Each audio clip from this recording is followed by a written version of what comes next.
Eh, Selamat pagi, teman-teman. Di Pada pagi hari ini, saya akan menyampaikan renungan. Ya. Pertama-tama, saya ucapkan terima kasih untuk eh, kesempatan yang sudah diberikan kepada saya untuk menyampaikan renungan pada pagi hari ini. Renungan pada pagi hari ini diambil dari 1 Samuel 2 ayat 30. 1 Samuel 2 ayat yang ke-30. Saya akan membacakannya. Sebab itu, demikianlah firman Tuhan Allah Israel, sesungguhnya aku telah berjanji keluargamu dan kamu akan hidup di hadapanku selamanya. Tetapi sekarang demikianlah firman Tuhan, jauhlah hal itu daripadaku, sebab siapa yang menghormati aku akan kuhormati, tetapi siapa yang menghina aku akan dipandang rendah.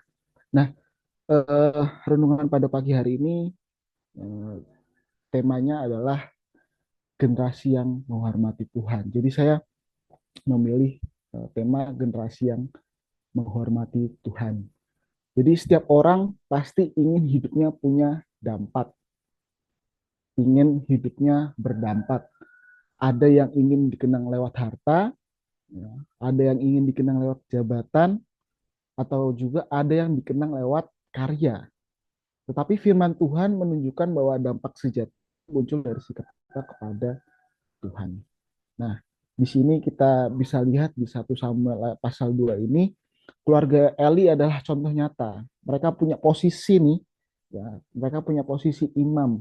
Tetapi karena tidak menghormati Tuhan, mereka kehilangan semuanya. Dan layanan, kuasa, bahkan masa depan semuanya hilang karena mereka tidak menghormati Tuhan.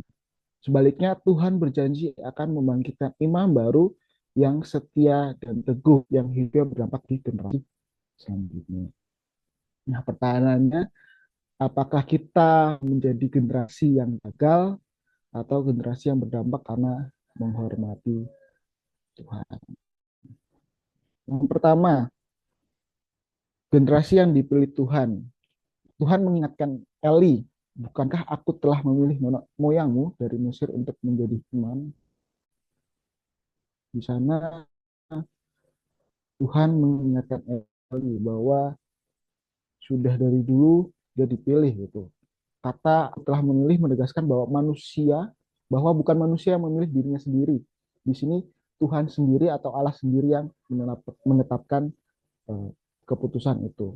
Pemilihan ini adalah grace based calling, panggilan karena kasih karunia, bukan merit based karena jasa atau eh, prestasi. Nah, di sini apa pemilihan itu? Di sini kita bisa melihat bahwa Eli ya, dipilih menjadi imam.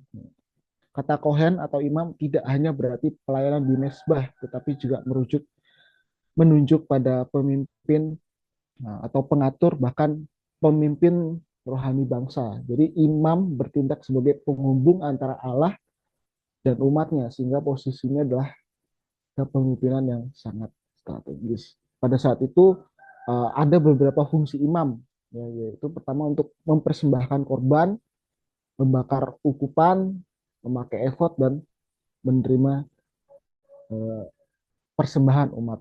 Jadi generasi berdampak tidak terbentuk dari bakat atau kekuatan diri sendiri, melainkan dari kesadaran bahwa kita dipanggil dan dipilih oleh Tuhan. Ketika kita menyadari panggilan itu, kita tidak akan hidup sembarangan karena tahu kita sedang menjalankan misi ilahi. Jadi ketika kita adalah generasi yang dipilih Tuhan, maka ketika kita menjalani hidup kita, menjalani setiap pelayanan kita, ya, hidup kita jangan seperti kehidupan lama kita yang masih sembarangan, yang masih nggak tahu arahnya kemana, tetapi hidup kita harus berfokus kalau kita tuh sedang menjalankan misi ilahi.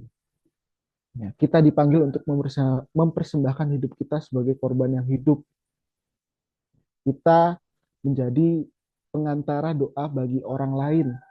kita memberi teladan imam dan kepemimpinan rohani baik dalam keluarga, gereja maupun masyarakat. Jadi pemilihan Allah ini adalah kehormatan besar.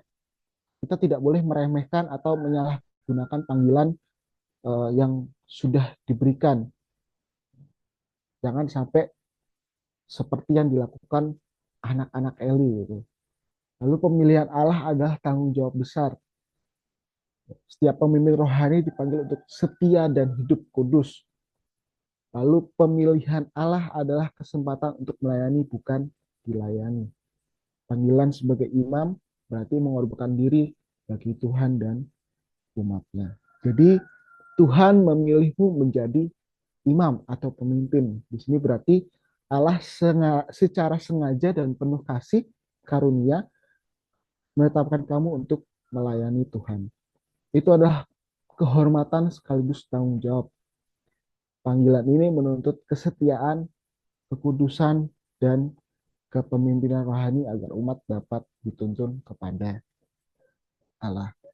Lalu poin yang kedua adalah menghormati Tuhan di atas segalanya. Di sini Eli ditegur karena lebih menghormati anak-anaknya daripada Tuhan. Kita bisa lihat di ayat yang ke-29, 1 Samuel 2 ayat yang 29, Eli dan keluarganya menyepelekan korban Tuhan, bahkan menyalahgunakan bagian terbaik untuk memuaskan nafsu mereka. Lalu Tuhan juga menegaskan prinsip kekal itu, siapa menghormati aku akan kuhormati, siapa menghina aku akan dipandang rendah. Menghormati Tuhan artinya menempatkan dia di posisi tertinggi, ya, memuliakan dia, mengagungkan dia, dan taat sepenuh hati. Sedangkan menghina Tuhan artinya memandang rendah firman dan menyepelekan pelayanan, ya, mengutamakan yang lain lebih dari Tuhan. Yang kata menghormati di sini berasal dari akar kata yang berarti membuat berat, memuliakan, mengagungkan, dan menempatkan pada posisi utama. Menghormati Tuhan artinya memberikan prioritas tertinggi kepadanya di atas segalanya. Ya. Kita bisa menempatkan Tuhan di atas keluarga kita, pekerjaan kita, ataupun kepentingan-kepentingan pribadi kita. Menghargai ibadah dan pelayanan sebagai sesuatu yang kudus, bukan rutinitas. Lalu menghormati Tuhan juga bisa saat kita menyadari bahwa segala sesuatu itu berasal dari Tuhan dan kembali untuk kemuliaannya. Sedangkan menghina Tuhan artinya adalah memandang rendah hal-hal kudus, menganggap sepele firman, ibadah, dan pelayanan. Bisa juga melecehkan korban Tuhan dengan sikap serakah, rakus, atau menjadikan pelayanan sebagai sarana keuntungan pribadi. Dan juga menghina Tuhan bisa dibilang menghormati yang lebih dari Tuhan. Di sini seperti Eli yang lebih menghormati anak-anaknya daripada menghormati perintah Tuhan. Akibatnya apa? Tuhan sendiri akan menghina orang itu. Ya. Kehilangan berkat, kehormatan, bahkan pelayanan. Hidupnya tidak lagi dipandang berharga di hadapan Tuhan. Dan pasti bisa berujung pada kutuk atau kebinasaan. Nah, ada prinsip timbal balik ya. Ketika kita menghormati Tuhan, maka kita akan dihormati oleh Tuhan. Artinya Tuhan meninggikan, Tuhan berkati, Tuhan melindungi, bahkan membuat hidupnya menjadi teladan bagi orang lain. Tetapi ketika kita menghina Tuhan, kita akan dipandang rendah, tidak lagi memiliki pengaruh rohani, ditinggalkan dari posisi kepemimpinan, serta menjadi contoh yang buruk dan dihukum hal-hal rohani. Misalnya datang terlambat terus-menerus, melayani asal-asalan, atau mencari keuntungan dari pelayanan kita. Itu berarti kita tidak menghormati Tuhan dengan menempatkan dia lebih tinggi daripada keluarga, hobi, pekerjaan, bahkan diri sendiri. dalam keputusan sehari-hari, tanyakan selalu, apakah kita memiliki Tuhan atau malah merendahkan Tuhan. Jadi Tuhan akan membalas sikap kita terhadapnya. Jika kita sungguh-sungguh menghormati Dia, kita akan melihat hidup kita ditinggikan. Tapi kalau kita menyepelekan Dia, hidup kita sendiri yang akan dipermalukan. Jadi generasi berdampak adalah generasi yang menghormati Tuhan di atas segalanya. Kalau generasi kita sibuk mencari hormat dari manusia, maka akhirnya kita kehilangan hormat dari Tuhan. Tetapi jika kita konsisten menghormati Tuhan, kita akan ditinggikan dan dihormati, bahkan jadi teladan bagi orang lain. Lalu belajar dari hukuman generasi sebelumnya. Di sini keluarga Eli dihukum, kehilangan pelayanan, tidak ada umur panjang, hidup penuh iri dan penyesalan. Hofni dan Pinehas mati di hari yang sama. Mereka yang tersisa pun tidak bisa hidup dengan damai, aman. Mereka miskin, terhina, dan memohon hanya demi sesuap roti. Semua ini adalah konsekuensi dari menghina Tuhan. Jadi kita harus belajar dari kesalahan-kesalahan sebelumnya. Kalau kita melihat keluarga Eli, kita sadar tidak menghormati Tuhan hanya akan membawa kehancuran. Maka kita memilih jalan sebaliknya, hidup yang kudus, menghormati Tuhan, dan tidak mengulangi kesalahan masa lalu. Nah, selanjutnya, generasi yang setia dan teguh. Kita bisa melihat di ayat yang ke-35. Di sana Tuhan berjanji, aku akan mengangkat bagiku seorang imam kepercayaan. Tuhan menegaskan bahwa pelayanan tidak bisa berhenti jika ada yang gagal, Tuhan akan membangkitkan pemimpin yang baru. Imam yang dipilih ini setia, dapat dipercaya, tegas, dan memelihara. Artinya pelayanan bukan untuk diri sendiri, tetapi sungguh-sungguh menjalankan isi hati dan pikiran Tuhan. Adapun karakter dari imam atau pemimpin yang setia. Yang pertama itu melakukan kehendak Tuhan sepenuh hati. Akan melakukan sesuai dengan hati Tuhan dan jiwa Tuhan. Tidak mengikuti kehendak pribadi, tetapi tunduk pada firman Tuhan. Lalu dapat dipercaya dalam pelayanan. Pemimpin ini tidak menyalahgunakan pelayanan untuk kepentingan sendiri. Ia menjaga kekudusan, ketulusan, dan pastinya menjaga integritas. Lalu memelihara umat Tuhan. Imam yang setia adalah gembala yang memberi makan, memelihara, dan menuntun umat. Jadi Tuhan akan membangunkan keturunan yang teguh setia. Tuhan menjanjikan keberlangsungan kepemimpinan yang kokoh, stabil, dan diberkati. Artinya kesetiaan seorang pemimpin bukan hanya memberkati dirinya, tetapi juga memengaruhi generasi berikutnya. Iman yang setia akan selalu memiliki tempat dalam rencana Tuhan. Ia akan melayani bersama dengan Raja yang diurapi Tuhan. Artinya hidupnya terus dipakai dalam karya Allah yang besar. Penting bagi kita untuk setia lebih penting daripada pintar. Tuhan mencari yang setia, bukan sekedar yang berbakat.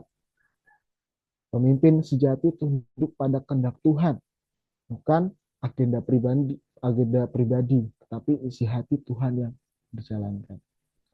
Kesetiaan berdampak lintas generasi. Kesetiaan kita hari ini bisa membuat anak cucu kita hidup dalam berkat dan pelayanan Tuhan. Kristus adalah teladan sempurna. Ia adalah imam besar yang setia, yang hidup untuk menjadi anak kita. Jadi generasi yang setia dan teguh di hadapan Tuhan, ya, kesetiaan kita bukan hanya berdampak hari ini, Itu yang harus kita ingat. Kesetiaan kita hari ini membangun warisan iman bagi generasi berikutnya. Dampak itu tidak hilang dengan waktu karena pasti tertanam dalam sejarah dan keselamatan Tuhan. Sebagai kesimpulan, generasi elit gagal karena tidak menghormati Tuhan. Ya. Generasi elit kehilangan dampak.